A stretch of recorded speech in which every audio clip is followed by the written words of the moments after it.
Bab 1427 kemenangan berturut-turut. Namun, bahkan jika mereka memeras otak, mereka tidak dapat memikirkan siapapun untuk menggantikan Yang Chen. Beberapa orang dari Ling Nuzong ingin Lang Feng membuktikan dirinya, dan Lang Feng sendiri merasa tidak ada masalah. Namun, kenyataannya luka-lukanya belum sembuh, jadi mustahil baginya untuk ikut serta dalam pertempuran. Beberapa kaisar agung berpikir bahwa mereka harus memilih orang yang dapat mengendalikan Qius Huiran, ular piton air musim gugur. Karena Qius Huiran pandai menggunakan air, mereka ingin mencari seorang guru dari Sekte Gunung Zen untuk menghadapinya. Karena para guru dari Sekte Gunung Zen pandai menghadapi mereka yang pandai menggunakan teknik air. Namun, sayangnya, meskipun ada banyak guru di Sekte Gunung Zen, tidak ada satupun dari mereka yang memiliki kepercayaan diri untuk maju. Bahkan ketika beberapa kaisar agung memilih wakil mereka, orang-orang ini tidak memiliki kepercayaan diri. Hal ini membuat banyak kaisar agung tidak punya pilihan selain menaruh harapan pada Yang Chen setelah berdiskusi beberapa saat. Yang Chen, kami harus merepotkanmu lagi dengan pertempuran ini. Kamu harus berhati-hati, Qius Huiran ini mungkin lebih sulit dihadapi daripada buaya teror terakhir kali. Kaisar Huawu masih peduli pada Yang Chen dan berbicara. Yang Chen mengangguk dan kemudian berdiri. Pada saat ini, Yang Chen menatap Qius Huiran, yang membuat Qius Huiran mencibir dan berkata, anak kecil, aku tidak menyangka kau berani berdiri. Sepertinya kalian manusia sudah cukup berani. Jangan khawatir, aku akan memastikan kematianmu menyedihkan. Sambil berbicara, Qius Huiran memutar tubuhnya yang besar, tampak menakutkan. Yang Chen tetap tenang seperti biasa, berkata, begitukah? Kalau begitu aku sangat penasaran dengan metode apa yang kamu miliki. Hahaha, caraku adalah sesuatu yang tidak bisa kau lawan. Qius Huiran meraung keras dan melesat ke arah Yang Chen seperti anak panah. Meskipun ukurannya sangat besar, Qius Huiran sangat cepat. Jika Yang Chen hanya bertahan terhadap serangan berbasis airnya, itu pasti akan merugikannya pada akhirnya. Namun, Yang Chen bereaksi cepat. Menggunakan teknik gerakan petir, kecepatannya tidak berkurang, yang membuat Qius Huiran sangat kesal. Yang Chen memilih untuk menyerang dari jarak jauh. Ia mengulurkan tangannya, dan 3 api tiba-tiba meledak. Dengan teknik pengendalian api Yang Chen yang luar biasa, ia mengarahkan api ke arah Qius Huiran dari beberapa arah. Qius Huiran tertawa terbahak-bahak, tubuhnya melengkung dan membuka mulutnya, memuntahkan sejumlah besar air berwarna kuning. Air kuning ini mengalir deras ke arah Yang Chen, dan tidak diketahui efek apa yang akan ditimbulkannya. Saat air kuning ini, mirip dengan dedaunan musim gugur, bertabrakan dengan 3 nyala api milik Yang Chen, tiba-tiba ia meledak, menghancurkan seluruh 3 nyala api milik Yang Chen. Hal ini membuat Yang Chen sedikit terkejut. Dia agak siap dengan metode berbasis air milik Qius Huiran, tetapi dia tidak menyangka air kuning ini begitu kuat. Ketika bertabrakan dengan apinya, air itu langsung meniup apinya dalam konfrontasi tersebut. Tidak heran ular piton raksasa surgawi membiarkan ular piton air musim gugur ini keluar. Ia memiliki tindakan balasan yang lengkap untuk 3 nyala apiku, gumam Yang Chen pada dirinya sendiri. Yang Chen, metode yang digunakan oleh Qius Huiran ini disebut air musim gugur, yang merupakan kemampuan bawaan Qius Huiran. Air tersebut mengandung zat yang sangat beracun, yang berasal dari kantung racun di dalam tubuh Qius Huiran. Qius Huiran secara alami memurnikan kantung racun ini sepanjang hidupnya. Air musim gugur, yang menyatu dengan racun dari kantung, sangat kuat. Api biasa hampir tidak dapat mendekatinya, jika tingkat kultivasimu sama dengan Qius Huiran, itu tidak akan menjadi masalah.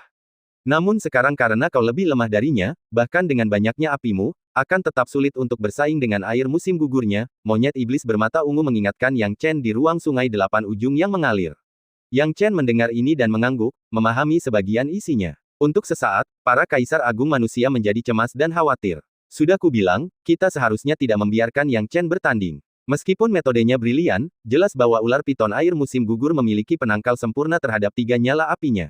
Mengirimnya masuk seperti mengirim domba ke mulut harimau, dan pasti kalah, kata salah satu kaisar.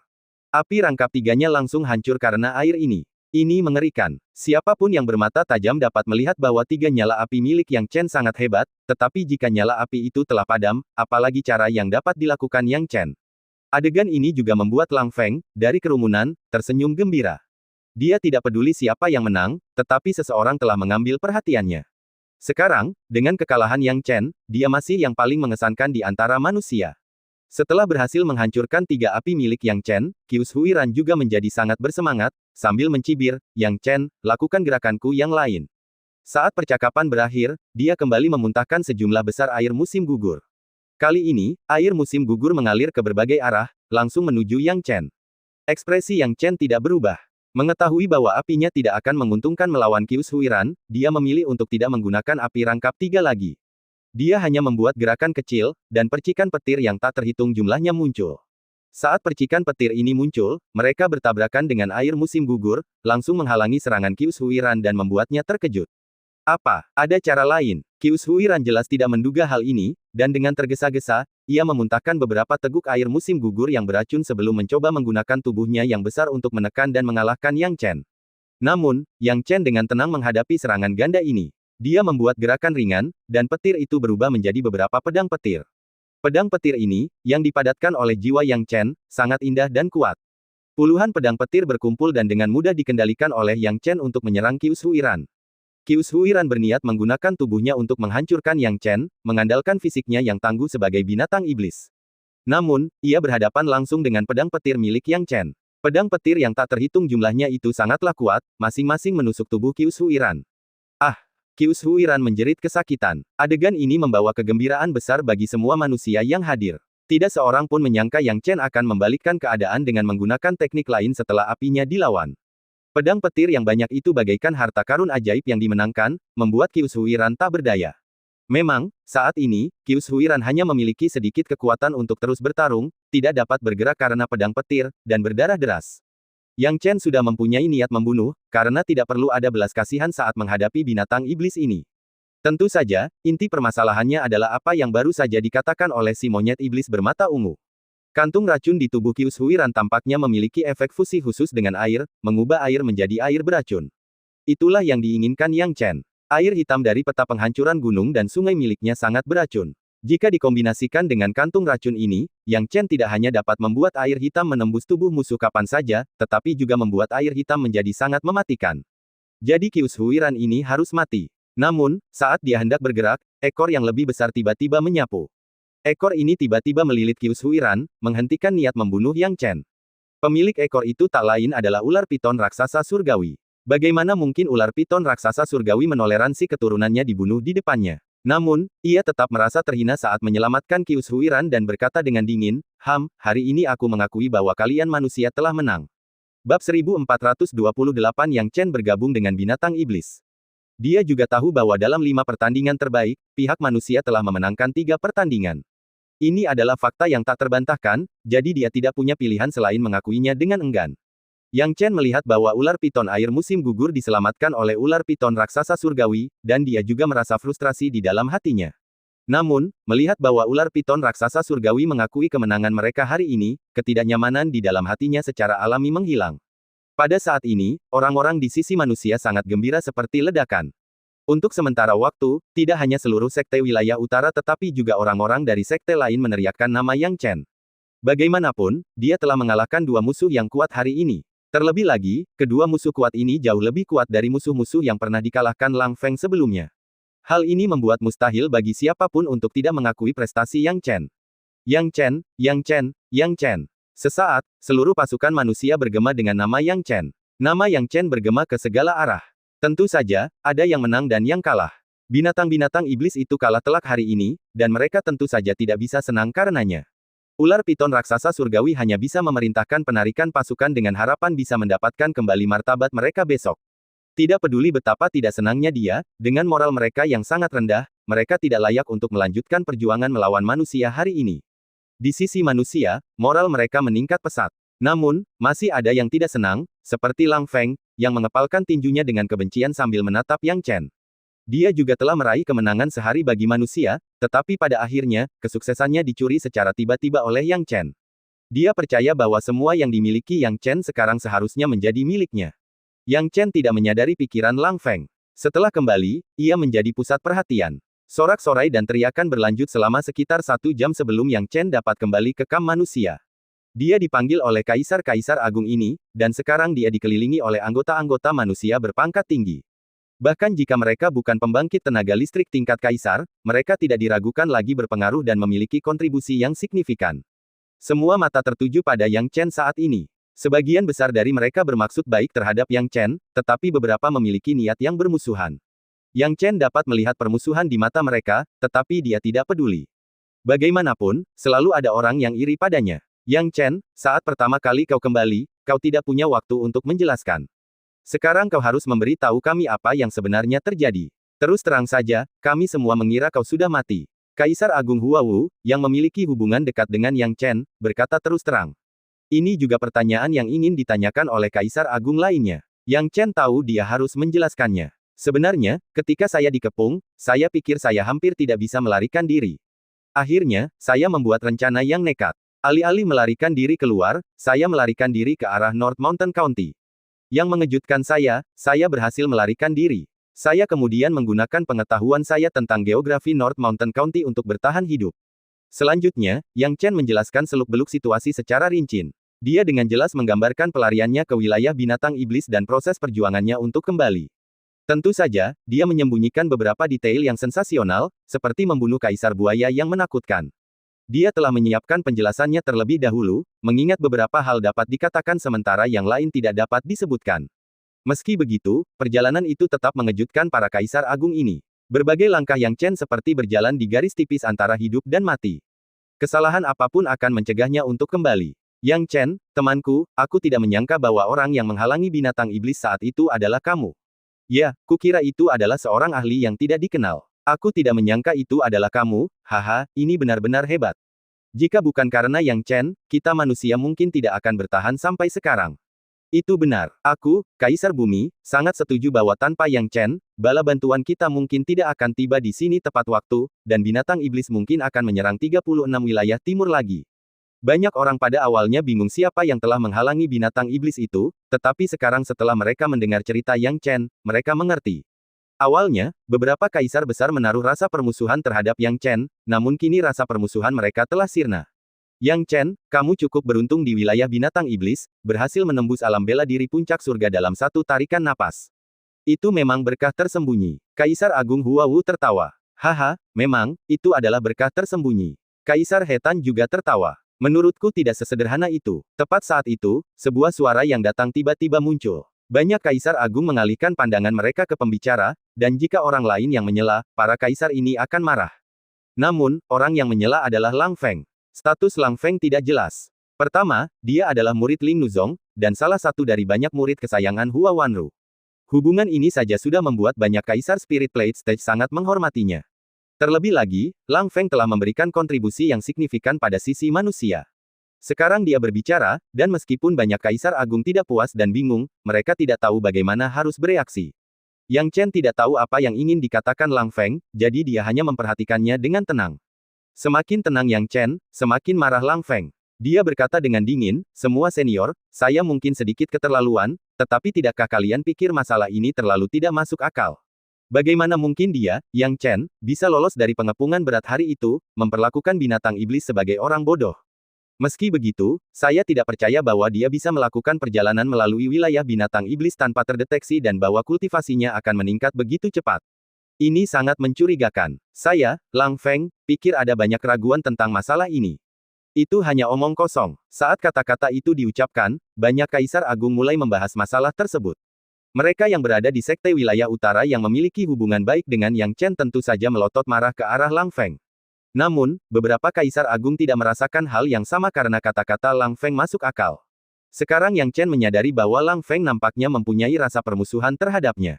Dia menebak dengan cepat dan segera menemukan alasannya. Dia berkata, Saudara Lang Feng, katakan saja apa yang ingin kamu katakan secara langsung. Saya rasa saya bisa menerimanya. Yang Chen, setidaknya kau mengerti. Yang ingin kukatakan adalah, apakah kau mata-mata yang dikirim oleh binatang iblis? Lang Feng mendengus. Keterlaluan. Kaisar Hetan membanting meja dan berdiri dengan marah. Meskipun dia tidak bermaksud untuk menghukum Lang Feng secara langsung, dia menahan amarahnya karena menghormati Ling Nuzong. Kaisar Hetan tidak bisa mentolerir seseorang yang memfitnah Yang Chen di depan begitu banyak orang. Namun, mata Lang Feng merah karena marah, dan dia berkata, Senior Hetan, Anda tidak perlu mengancam saya. Saya selalu langsung dalam tindakan saya. Saya pikir Yang Chen mungkin tidak melarikan diri hari itu tetapi ditangkap oleh binatang iblis dan kemudian membelot ke pihak mereka. Binatang iblis ini pasti telah menggunakan beberapa cara untuk meningkatkan kekuatan Yang Chen begitu cepat, dan kemudian mengirimnya sebagai mata-mata mereka. Bukankah ini lebih masuk akal? Bab 1429 meminta maaf. Dalam sekejap, berbagai pendapat bermunculan, tetapi tidak diragukan lagi bahwa argumen yang dibuat oleh Lang Feng, dalam arti tertentu, memang mungkin. Penjelasan yang diberikan Yang Chen bahkan lebih misterius lagi, kedengarannya terorganisir dan jelas, tetapi sebenarnya cukup ilusi. Namun, kata-kata Lang Feng lebih sederhana, lebih lugas, dan lebih dekat dengan kenyataan. Yang Chen tidak berbicara, tetapi Kaisar Besar Huawu dan Kaisar He Tan tidak dapat menahan diri lagi. Kedua kaisar itu meledak dalam kemarahan bersamaan, berteriak, "Ling Nuzong, apakah ini juga idemu?" Sekarang, Hua Wanru memijat alisnya dan berkata dengan tenang, "Kaisar He Tan, Kaisar Huawu, kalian berdua tidak perlu gelisah. Meskipun kata-kata muridku mungkin berlebihan, itu bukan tanpa alasan. Kalian harus memiliki kemampuan untuk membedakan yang benar dari yang salah. Aliansi manusia kita membutuhkan orang-orang seperti muridku untuk berdiri, untuk memperkuat diri kita sendiri." Walaupun kata-kata Hua Wanru terdengar lembut dan berbudaya, siapapun dengan mata tajam dapat mendengar bahwa dia sama sekali tidak menganggap serius Kaisar He Tan dan Kaisar Huawu. Kata-katanya penuh dengan absurditas, meskipun mereka bersekutu, tindakan muridnya jelas ditujukan untuk menghancurkannya. Namun, di mulut Hua Wanru, dia membuat hitam tampak putih. Tidak ada yang bisa dilakukan tentang hal itu, orang-orang yang hadir semua bisa melihat apa yang sedang terjadi. Lagi pula, kedua kaisar, satu di tahap Spirit Plate dan yang lainnya di periode integrasi, tidak dapat mengancam keberadaan seperti dia, yang berada di tahap Demigod. Bagaimana mungkin Kaisar He Tan dan Kaisar Huawu bisa menanggung penghinaan seperti itu? Mereka langsung berteriak, "Baiklah, baiklah, baiklah." Tepat saat mereka hendak berbicara, tiba-tiba Penatua Xie Yun melambaikan tangannya, melangkah maju, dan berkata langsung, "Saudara He Tan, Saudara Huawu, harap tenang." Awalnya, Kaisar Besar Huawu dan Kaisar He Tan berencana untuk melampiaskan amarah mereka yang menggelegar, tetapi setelah mendengar kata-kata Tetua Xie Yun, mereka terpaksa menahan amarah mereka. Penatua Xie Yun melihat bahwa Kaisar Besar Huawu dan Kaisar He Tan memberinya sedikit rasa hormat dan mengangguk puas. Perkataan orang lain mungkin tidak efektif, tetapi perkataan Tetua Xie Yun ada bobotnya. Bagaimanapun juga, dia adalah salah satu dari dua wakil tahap demigod dari keluarga kerajaan, yang mewakili kekuatan terkuat di antara semua wilayah. Pada saat ini, nada suara Penatua Xie Yun dingin saat dia berkata, "Hua Zongzu, kamu mengatakan kata-kata muridmu tidak bermasalah, tetapi kamu harus memberikan bukti. Tanpa bukti, ini hanya fitnah dan pencemaran nama baik." Penatua Xie Yun jelas lebih sulit dihadapi, tetapi poin pentingnya adalah bahwa dia secara tak terduga berdiri di pihak Sekte Wilayah Utara kali ini. Hal ini mengejutkan Yang Chen sejenak, karena awalnya ia mengira bahwa perkataan Hua Wanru telah merugikan Sekte Wilayah Utara dan dirinya sendiri, tanpa mengetahui bahwa Penatua Xie Yun ada di sini untuk membantunya. Ia selalu mengira bahwa Penatua Xie Yun adalah sosok yang hanya akan mementingkan kepentingannya sendiri. Jika tidak ada bukti, itu adalah fitnah. Pada saat ini, Bai Yudi dari keluarga Bai juga berbicara. Adapun Yang Chen, dia cukup sadar diri. "Hehe, kami dari keluarga Bai mempercayai karakter Yang Chen." Bai Wei duduk di kursinya, segera mengungkapkan pendiriannya dengan jelas. Melihat ini, Hua Wanru berkata dengan dingin, "Jika kebenaran harus ditentukan oleh jumlah pendukung, maka aku mengakui bahwa kata-kata dan tindakan muridku salah." Pernyataan ini tampaknya seperti langkah mundur, tetapi pada hakikat tetap membela muridnya. Melihat situasi ini, Yang Chen melangkah maju dan berkata dengan keras, "Kalau begitu, niat Hua Zongzu adalah membiarkan junior menemukan bukti untuk membuktikan ketidakbersalahannya, kan?" "Itulah tepatnya," Hua Wanru berkata dengan acuh tak acuh. Yang Chen menyeringai, "Baiklah, biar aku tanya Hua Zongzu, bukti apa yang kamu punya untuk membuktikan bahwa kamu tidak berkolusi dengan binatang iblis?" Suara Hua Wanru terhenti, tidak menyangka Yang Chen tidak akan menyinggung soal perolehan bukti sama sekali, tetapi malah menyerang balik. Dia baru saja menelan kenyataan bahwa bagaimanapun juga, Yang Chen tidak dapat membuktikan ketidakbersalahannya karena hal tersulit di dunia adalah membuktikan diri sendiri. Namun, Yang Chen tidak jatuh ke dalam perangkapnya, sebaliknya, dia menariknya ke dalamnya. Melihat Hua Wanru tidak menjawab, Yang Chen mengalihkan pertanyaannya ke Lang Feng, "Saudara Feng, bukti apa yang kamu miliki untuk membuktikan bahwa kamu tidak berkolusi dengan binatang iblis?" "Aku, bagaimana mungkin aku berkolusi dengan binatang iblis?" Lang Feng membelalakkan matanya. "Jangan memfitnahku begitu saja. Ketika kalian bertarung dengan binatang iblis, siapa yang tahu kalau kalian memiliki transmisi jiwa? Siapa yang tahu kalau kalian memiliki kesepakatan rahasia? Apakah kalian punya bukti untuk membuktikan ketidakbersalahan kalian? Kalau ada, aku, Yang Chen, akan segera meminta maaf kepadamu." Kata Yang Chen. Begitu kata-kata itu terucap, Lang Feng langsung layu. Intinya adalah jika dia tidak bisa menjawab pertanyaan Yang Chen, itu akan membuktikan bahwa pernyataannya sebelumnya sangat bodoh, dan lebih jauh lagi, fitnah dan pencemaran nama baiknya terhadap Yang Chen adalah benar. Yang paling penting, dia juga menyeret gurunya, Hua Wanru, ke dalamnya. Dengan amarah yang membara di dalam dirinya, Yang Chen tidak menyerah, saat dia bertanya kepada seluruh Ling Nuzong, apakah ada orang di Ling Nuzong, dari atas hingga bawah, yang dapat memberikan bukti untuk membuktikan ketidakbersalahan mereka? Dengan kata-katanya, seluruh Ling Nuzong dari atas sampai bawah layu. Penatua Xie Yun tidak dapat menahan tawanya, lalu bertepuk tangan, bagus sekali, bagus sekali. Hua Zongzu, apakah kamu masih menginginkan bukti? Jika Yang Chen mengkhianati kita, dia tidak akan menyelamatkan kita lebih dulu hari itu. Beberapa praktisi seni bela diri surgawi dari keluarga kerajaan berkata, tepat sekali, saat itu Yang Chen lah yang dengan usahanya sendiri membuka jalan bagi kami untuk pergi. Dengan kemampuan Yang Chen, dia bisa pergi kapan saja. Masalah dengan binatang esensi api diungkit oleh Yang Chen. Bai Yudi berkata tanpa tergesa-gesa, jika Yang Chen tidak memberi tahu kita tentang urusan binatang esensi api sebelumnya, saya pikir harga yang harus dibayar manusia akan jauh lebih menyakitkan daripada sekarang. Jika ini tidak cukup untuk membuktikan ketidakbersalahan Yang Chen, maka saya pikir Hua Zongzu mungkin juga mencurigai saya, karena saya mungkin juga mengkhianati umat manusia. Meskipun poin-poin ini tidak dapat dianggap sebagai bukti, namun cukup untuk membuktikan perkataan Yang Chen, membuat posisi Hua Wanru menjadi canggung dan sulit. Namun, ketenangannya jauh dari sebanding dengan muridnya, jadi bahkan sekarang, dia tetap tenang dan ekspresinya tidak berubah. Ketika ditanya oleh Hua Wanru, dia hanya berkata dengan dingin, Lang Feng, minta maaf pada Yang Chen. Tuan, Lang Feng tidak mau, karena dia yang memulai masalah ini, meminta maaf kepada Yang Chen sama saja dengan memukul wajahnya sendiri. Dia sama sekali tidak bisa melakukannya. Dia menganggap dirinya sebagai pahlawan bagi semua orang, jadi dia tidak bisa membiarkan dirinya meminta maaf dengan cara yang hina seperti itu. Namun, pada saat berikutnya, Hua Wanru berkata dengan dingin, minta maaf atau tinggalkan Ling Nuzong. Hua Wanru juga bersikap tegas dan memperlakukan murid kesayangannya dengan cara yang sama. Kata-katanya membuat Lang Feng sangat ketakutan sehingga dia segera menatap Yang Chen dan menggertakkan giginya, Yang Chen, aku salah tadi. Aku memfitnahmu. Aku minta maaf padamu. Bab 1430 Lang Feng yang marah. Meskipun dia meminta maaf, kebencian di matanya sama sekali tidak disembunyikan. Jelas bahwa permintaan maafnya tidak tulus, dan hanya dilakukan karena instruksi Hua Wanru. Tentu saja, pada titik ini, Yang Chen tidak akan benar-benar mendorong orang sampai mati, karena itu tidak akan menguntungkannya. Mendengar permintaan maaf Lang Feng, Yang Chen mengangkat bahu, saya harap semua orang di Ling Nuzong, termasuk saudara Lang Feng, akan berhati-hati dengan kata-kata dan tindakan mereka di masa depan. Sekarang adalah saatnya aliansi, dan saya tidak ingin siapapun sembarangan menuduh orang lain dan memfitnah mereka. Wajah Lang Feng sulit dilihat, dia berharap bisa mencabik-cabik Yang Chen. Kata-kata Yang Chen membuat citranya yang awalnya agung dan tinggi jatuh seperti tebing, tenggelam ke dalam lembah. Mungkin setelah hari ini, hanya sedikit orang yang akan mengingat citranya yang agung dan tinggi.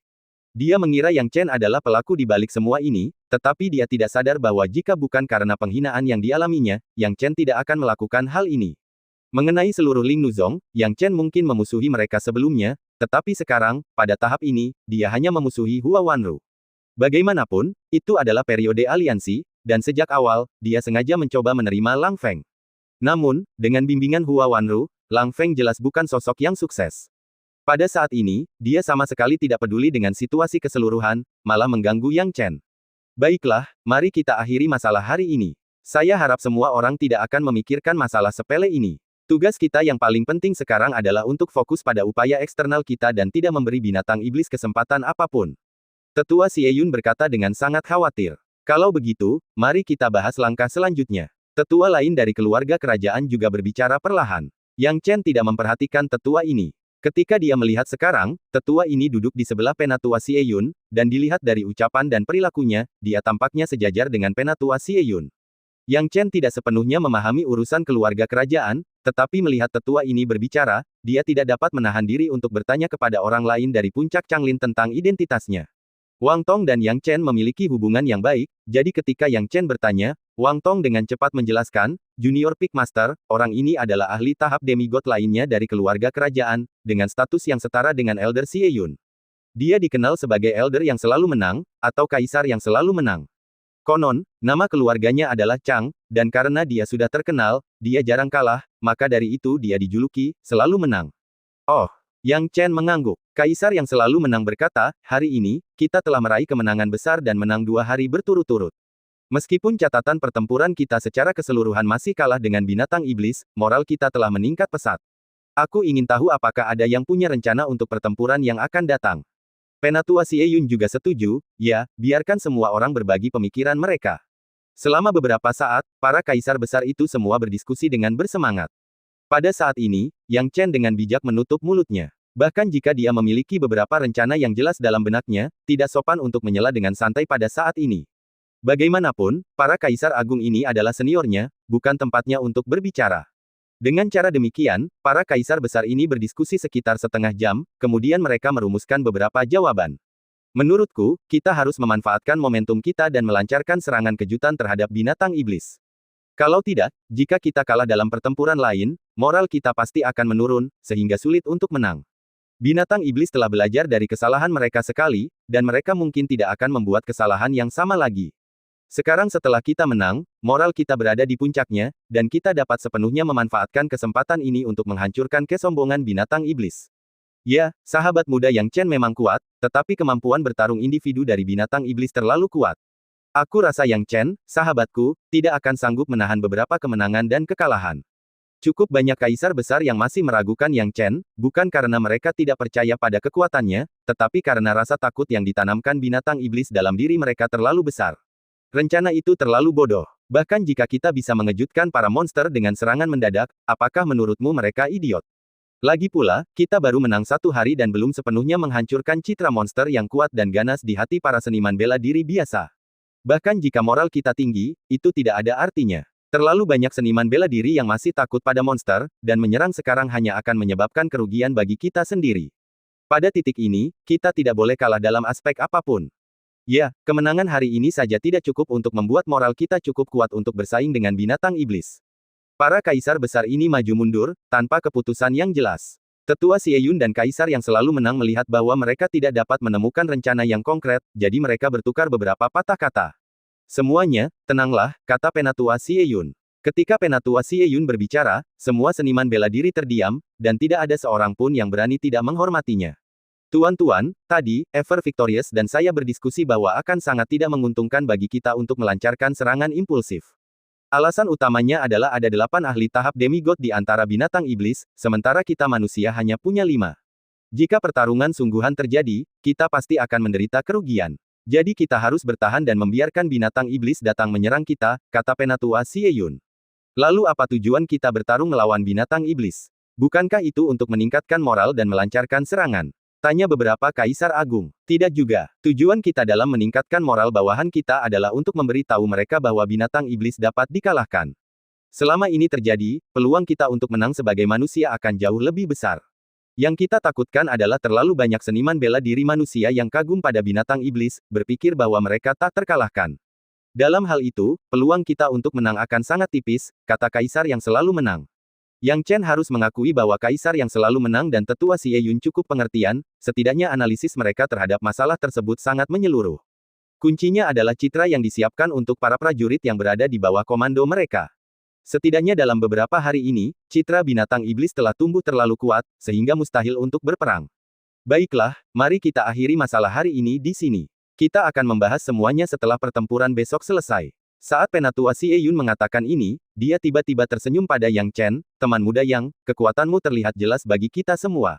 Aku khawatir kita harus banyak bergantung padamu dalam pertempuran besok. Seberapa percaya diri kamu? Saya tidak berani membanggakan kepercayaan diri saya sebelumnya, tetapi jika saya cukup beruntung untuk berjuang demi kemanusiaan besok, saya akan berusaha sekuat tenaga dan mempertaruhkan nyawa saya untuk melakukannya.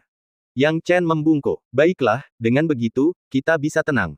Semuanya, nikmati pestanya. Hari ini adalah hari kemenangan besar kita sebagai manusia, jadi mari kita rayakan dengan sepenuh hati. Hahaha. Tetua Xie Yun melambaikan tangan. Bab 1431 Serangan terhadap aspek jiwa. Dalam sekejap, suasana menjadi gaduh lagi, dengan para kaisar agung berdiskusi, mengobrol, atau merundingkan berbagai hal. Yang Chen dengan penasaran mengamati sekeliling tim sekte wilayah utara dan menemukan bahwa ada seseorang yang hilang. Bukankah itu Kaisar Agung Jinxi? Dia belum pernah melihat Kaisar Agung Jinxi sejak awal, dan dia sangat penasaran. Namun, dia tidak punya waktu untuk menanyakannya. Sekarang setelah dia memiliki kesempatan, dia tidak dapat menahan diri untuk bertanya, Tetua Wang Tong, mengapa saya belum pernah melihat Kaisar Agung Jinxi? Mendengar ini, tubuh Wang Tong bergetar, dan dia mengatupkan giginya sejenak, tersedak tanpa mengucapkan sepatah kata pun. Saat dia tetap diam, tiba-tiba terdengar suara dengusan dingin dari samping. Kaisar Agung Huawu berkata dengan dingin, Jinxi dibunuh oleh binatang iblis sebulan yang lalu. Apa? Pupil mata Yang Chen mengecil hebat. Kaisar Agung Jinxi sudah meninggal. Kalau begitu, Sekte Wilayah Utara sekarang berada dalam situasi yang sangat canggung. Bahkan jika perang berakhir, status Sekte Wilayah Utara mungkin akan anjlok, karena mereka telah kehilangan dua Kaisar Agung. Tentu saja, tidak ada waktu untuk memikirkan hal-hal ini saat ini. Yang Chen tidak dapat menahan diri untuk bertanya, Kaisar Agung, bagaimana Kaisar Agung Jinxi bisa jatuh? Yang Chen memiliki rasa sayang yang mendalam kepada Kaisar Agung Jinxi, yang selalu memperlakukannya sebagai anggota Sekte Wilayah Utara dan melindunginya beberapa kali. Aku tidak tahu detailnya. Sebulan yang lalu, manusia berperang habis-habisan melawan binatang iblis, yang mengakibatkan banyak orang tewas. Aku hanya tahu bahwa Jinxi bergabung dengan penyihir Wu Changkong untuk melawan binatang iblis periode integrasi. Secara logika, mereka berdua seharusnya bisa mengalahkan binatang iblis itu tanpa masalah, tetapi siapa yang tahu bahwa binatang iblis itu tiba-tiba menemukan kesempatan dan membunuh Jinxi dengan satu pukulan. Jinxi bahkan tidak memiliki kesempatan untuk meminta bantuan atau melarikan diri. Sebaliknya, Wu Changkong tidak mendapatkan keuntungan apapun dan akhirnya harus melarikan diri. Hua Wu berkata dengan galak. Leluhur, kupikir Wu Changkong lah yang membunuh Kaisar Agung Jinxi. Wu Changkong selalu punya niat jahat terhadap Sekte Wilayah Utara kita. Teriak Wang Tong. Jangan bicara omong kosong, kata Hua Wu dingin. Tubuh Wang Tong gemetar, dan dia tidak berani berbicara lagi. Kaisar Agung Hua Wu menghela napas, jangan membuat tebakan yang tidak berdasar tentang hal-hal seperti itu. Tetua Xie Yun dan Kaisar yang selalu menang sekarang sepenuhnya mengabdikan diri untuk berjuang demi manusia. Mereka telah melakukan pengorbanan besar dan tidak mempertimbangkan kepentingan mereka sendiri. Mungkin keluarga kerajaan telah melakukan banyak hal di masa lalu, tetapi itu adalah pertikaian internal yang normal. Setidaknya dalam hal persatuan eksternal, tidak ada perbedaan di antara mereka. Kita tidak dapat mencurigai Wu Changkong karena kepentingan kita sendiri. Yang Chen tetap diam, namun dia mendengar desahan tak berdaya dari kata-kata Kaisar Besar Hua Wu. Bagaimana mungkin hubungan antara Kaisar Besar Hua Wu dan Kaisar Besar Jinxi tidak baik? Bagaimana mungkin Kaisar Besar Hua Wu tidak peduli atau khawatir dengan kematian Jinxi? Namun, Kaisar Hua Wu tahu betul bahwa tidak ada yang bisa dia lakukan dalam masalah ini. Bahkan jika dia mencurigai Wu Changkong, dia tidak berdaya untuk melakukan apapun. Yang Chen dapat melihat bahwa Penatua Xie Yun dan Kaisar yang selalu menang tidak memiliki masalah, keduanya memang berkomitmen sepenuh hati kepada aliansi. Kalau tidak, tanpa kedua jarum Dewa Laut ini, aliansi tidak akan pernah sampai sejauh ini. Mereka pasti sudah hancur dan runtuh oleh binatang iblis sejak lama. Akan tetapi, hanya karena keduanya tidak memiliki masalah, bukan berarti Wu Changkong tidak memiliki masalah. Inti masalahnya adalah bahwa Wu Changkong dulunya menargetkan Sekte Wilayah Utara karena konflik kepentingan. Sekarang setelah tidak ada konflik kepentingan, tampaknya tidak akan ada lagi konflik.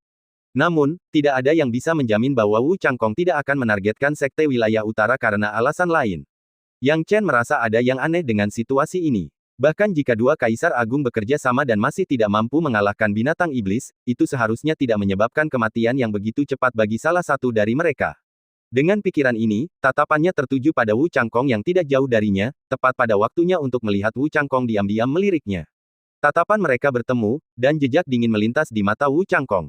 Namun, ekspresi ini menghilang dengan cepat dan tidak meninggalkan jejak. Meskipun demikian, Yang Chen dengan cermat mengamati bahwa, paling tidak, ia dapat memastikan bahwa Wu Changkong belum melupakan keluhannya tentang masa lalu. Yang Chen tahu bahwa masalah ini tidak sesederhana itu, tetapi dengan kekuatannya saat ini, dia tidak punya cara untuk menyelidiki lebih lanjut. Pada saat kritis ini, dia hanya bisa mengandalkan bukti yang kuat, jadi dia harus mengingat masalah ini untuk saat ini. Dengan demikian, diskusi larut malam itu berakhir dengan cepat, dan Yang Chen diatur tempat tinggal sementara untuk menetap. Segera tibalah saatnya pertempuran di hari ke-7. Manusia dan binatang iblis berkumpul seperti biasa di tepi Kabupaten Haohai. Kedua belah pihak saling menatap, dalam kebuntuan, seolah-olah mereka bisa terlibat dalam pertempuran kapan saja. Kedua pasukan itu merupakan masa hitam besar, dengan prajurit yang tak terhitung jumlahnya di masing-masing pihak. Di pihak manusia, setelah menang kemarin, moral mereka meningkat. Penatua Xie Yun dan banyak Kaisar Agung duduk bersama, menatap langsung ke arah binatang iblis, dan berkata, Heavenly Giant Python, sudahkah kalian memutuskan siapa yang akan bertarung hari ini? Jangan terlalu percaya diri seperti kemarin dan akhirnya kalah lagi. Tenang saja, hari ini kamu tidak akan seberuntung kemarin. Setelah mengatakan itu, ular piton raksasa surgawi melirik Yang Chen dengan muram. Dia harus mengakui bahwa Yang Chen adalah karakter yang kejam. Kemarin, baik dia maupun yang lainnya tidak meremehkan Yang Chen.